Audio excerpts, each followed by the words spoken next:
Good day to all employers in Hong Kong. I'm Maria Teresa Duque Cabalar. I'm 39 years old.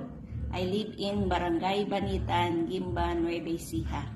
I'm married with one daughter, 20 years old.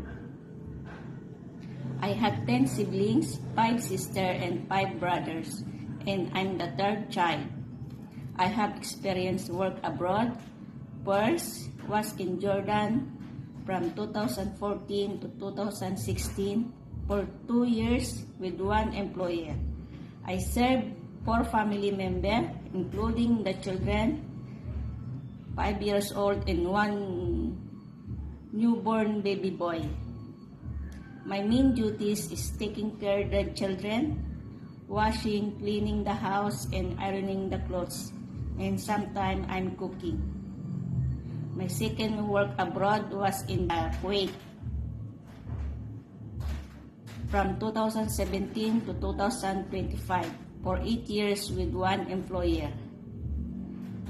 I served 5 family members, including the children, 3 years old, 1 year old, and newborn baby girl. My main duties is taking care of the baby, cleaning, ironing, and washing the clothes. In my employer house, we have 4 helpers.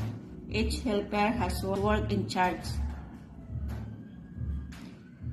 I describe myself as hardworking, fast learning, honest, trustworthy, respectfully, and healthy. I don't have any tattoos. I didn't take any medication.